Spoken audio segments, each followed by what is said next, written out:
Hello everybody. My name is Tina and welcome to Homeschooling and Oils.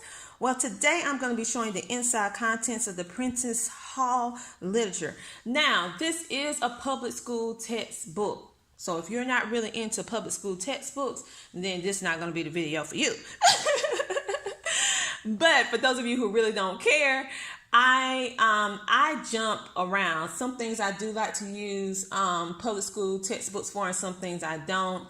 I am an eclectic homeschooler. I pull and use whatever I see that is truly going to help my family and benefit us, and also expose them to very different things.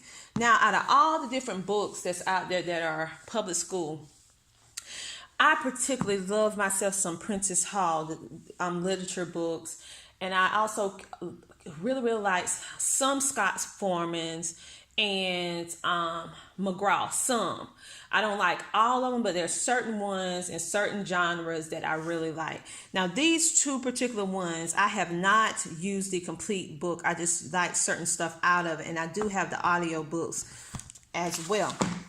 So for those of you who have never ever seen the inside of this is a grade 7 literature book. I skip over all that test stuff.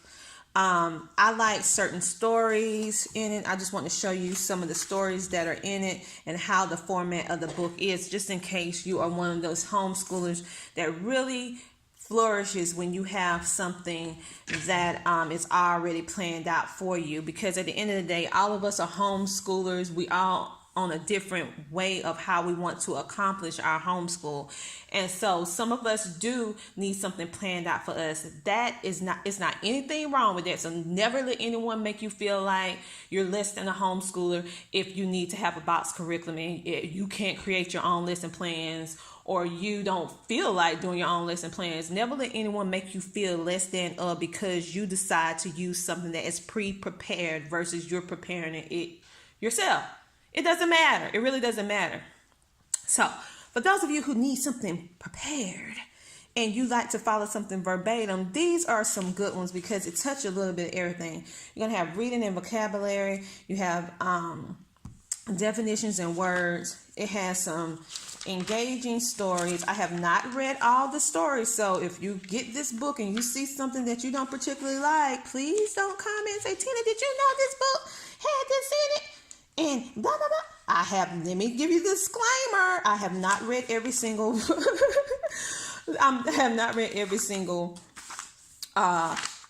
story in here. However, overall, I really like the book because it helps you with the writing workshop. It helps you with revising, with literature. It also has other various stories. Now, I particularly like it for some of the stories, not all the stories, some of the stories, and how it breaks down things into units. You know I'm big on unit studies, so I like to add certain stuff from these books to kind of, because I like to build my curriculum, and I also write out a lot of my stuff, make my own lesson plan, syllabus, whatever you want to call it. I am one of those people that it's very, very difficult for me to follow something verbatim all the time. I can do it, but I really don't like it. I like to add my own little thing into it and build, because I know how my children learn. And so I like to pull and put together. That's just my style, but everyone is not like me. And so I want to show you this just in case you're looking for something where you don't have to do that. I'm going to have to go back in and pull a couple of these stories out. And see, at the end, it has the different little tests. So if you're looking for some tests and different stuff like that. Now, this is, I'm going to use this right here next year for my daughter's fine arts when we get into drama. See, I'll take this and add it to her other book lesson and her acting part. Yeah, see right now I'm like mentally making notes of what I'm going to do. So I want to show you that. And let me show you the next one. And the reason why I'm showing you this is too because you can actually get these books for, it's not expensive. You can get it for like $7 and some change. Sometimes less, sometimes a little bit more based on the how the book quality is. But I only spent $8 for this. that's another reason why I'm showing you this, because of it has a whole lot more positive overall than negative. Of course, with any book, there's not any book that's perfect. There's not any book that you like. I mean, I can't speak for you. It's not any book that I like every single thing in it. But I take and I pick and I choose what I like and what basically works better for us. I have not read all of these stories in these books.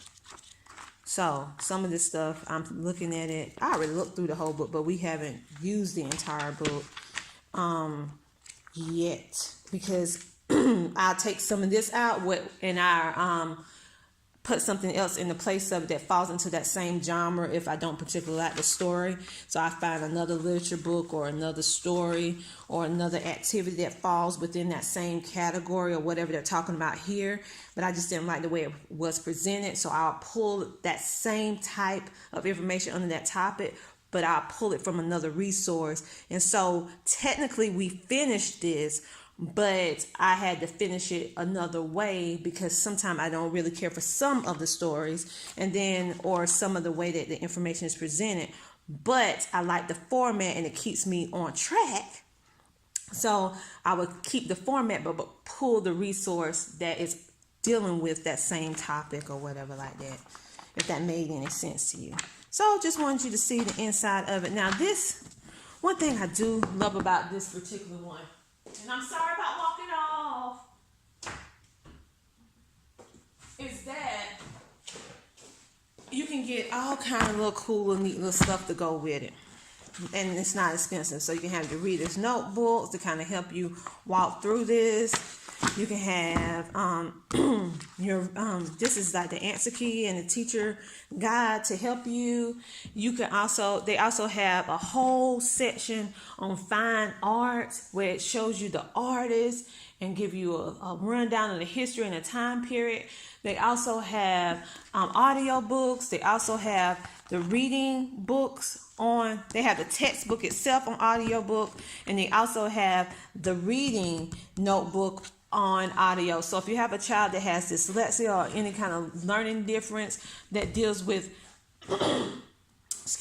reading and writing and just spelling, and maybe they have a speech impediment where they don't speak as clearly, that would be an inexpensive way for you to actually bridge all those things together and help your children, because they can hear the words and they can practice the words and they can also be more independent. That's another reason why I like this too, and I have all of those. So I just want to show you how the inside of these look, and if I would have thought through this better, I would have showed you all the other little side things I have as well, instead of just talking through it. So as always, hit that like button, say hello in the comments, and don't forget to subscribe. Talk to you later. Bye.